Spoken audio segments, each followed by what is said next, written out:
Salam sejahtera untuk kita semua. Pelajaran Sekolah Sahabat dengan tema utama 3 Pegabaran Kosmis. Pelajaran kelima, kabar baik tentang penghakiman. Minggu 23 April, pentingnya masa penghakiman. Buku terakhir kitab suci, Wahyu, berfokus pada puncak dari kontroversi selama berabad-abad antara yang baik dan yang jahat. Lucifer, seorang malaikat pemberontak, menantang keadilan, kejujuran, dan kebijaksanaan Allah. Dia mengklaim bahwa Tuhan curang dan tidak adil dalam cara dia mengelola alam semesta. Penghakiman terakhir Wahyu adalah pusat dari konflik ini atas karakter Allah. Wahyu 14 ayat 7 berkata, "Takutlah akan Allah dan muliakanlah Dia, karena telah tiba saat penghakimannya, dan sembahlah Dia yang telah menjadikan langit dan bumi dan laut dan semua mata air." Mengapa hal ini penting? Bahwa tepat setelah kita diberitahu tentang Injil kekal, pekabaran malaikat pertama berbicara tentang penghakiman Allah. Apakah hubungannya Injil kekal dengan penghakiman Allah? Injil dan penghakiman, keduanya adalah bagian dari pekabaran malaikat pertama. Keduanya saling terkait dan tak terpisahkan. Jika bukan karena Injil kekal, kita tidak akan memiliki harapan dalam penghakiman. Faktanya, seperti yang akan kita lihat, Injil kekal adalah sesungguhnya satu-satunya harapan kita dalam penghakiman. Tidak diragukan lagi bahwa bagian dari isi Injil adalah pengumuman penghakiman. Selama penghakiman ini, dunia-dunia yang tidak jatuh akan melihat bahwa Tuhan telah melakukan segala yang Dia bisa untuk menyelamatkan setiap manusia. Penghakiman ini mengungkapkan keadilan dan belas kasihan Tuhan.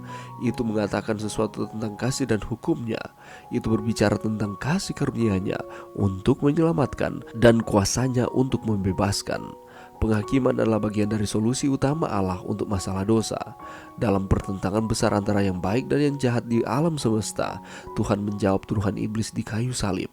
Tetapi dalam penghakiman, Dia mengungkapkan bahwa Dia telah melakukan segala yang mungkin untuk menyelamatkan kita dan membawa kita ke salib. Catatan-catatan surga yang tak terbatas, terperinci, akurat, dan detail akan dibukakan. Kita begitu berharga bagi Allah sehingga seluruh alam semesta berhenti sejenak untuk mempertimbangkan pilihan-pilihan yang telah kita buat dalam terang bujukan Roh Kudus dan penebusan yang secara bebas disediakan oleh Kristus di kayu salib di Golgota. Bacalah dengan seksama Mazmur 51 ayat 2-5, khususnya ayat 5. Bagaimanakah ayat-ayat ini membantu menjelaskan makna dan tujuan penghakiman? Pelajaran yang bisa kita dapatkan pada saat ini.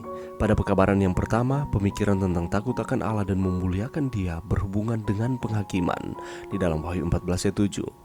Jika Alkitab jelas dengan semua ajarannya adalah jelas bahwa Allah adalah Allah keadilan dan penghakiman. Satu saat akan tiba bahwa penghakiman dan keadilan akan semakin kurang di dunia ini. Tidak heran manusia perlu takut akan Allah. Itulah sebabnya Injil yang kekal juga melibatkan realitas penghakiman. Apakah hubungan antara kedua elemen ini?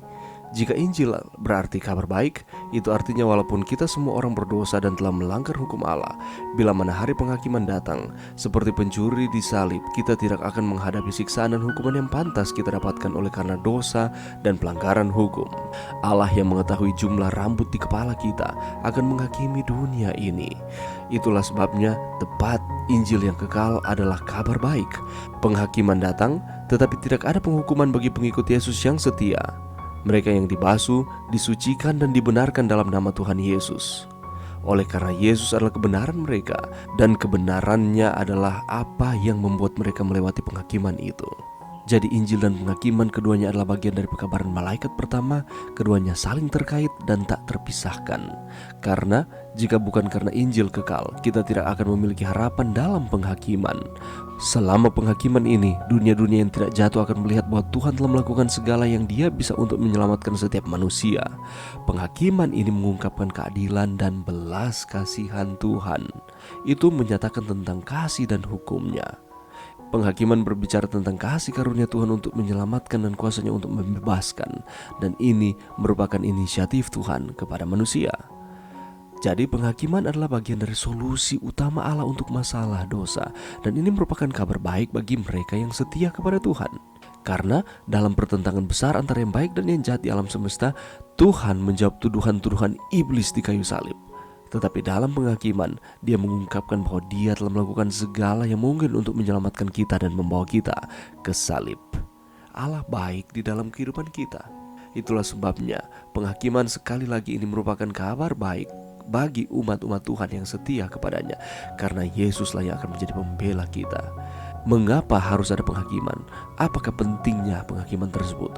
Untuk menunjukkan keadilan Tuhan bagi manusia, dan untuk membebaskan manusia yang setia kepadanya, yang percaya, yang menuruti akan perintah-perintahnya. Apabila kita ada di dalam Tuhan, maka Yesuslah pembela kita. Kita tidak perlu takut di dalam penghakiman tersebut, karena sekali lagi penghakiman itu adalah kabar sukacita bagi umat-umat Tuhan. Itulah sebabnya mari kita terus setia kepada Tuhan di dalam kehidupan kita. Kita melakukan setiap aktivitas-aktivitas kita, tapi jangan lupa ada penghakiman. Tetapi penghakiman bagi umat-umat Tuhan merupakan kabar sukacita. Mari berdoa. Terima kasih Tuhan atas firman-Mu pada saat ini. Terima kasih Tuhan atas firman-Mu bahwa ada penghakiman, tetapi Allah lah pembela kami. Bantu kami untuk kami terus setia kepada Tuhan di dalam kehidupan kami. Ini doa kami di dalam nama Yesus. Amin.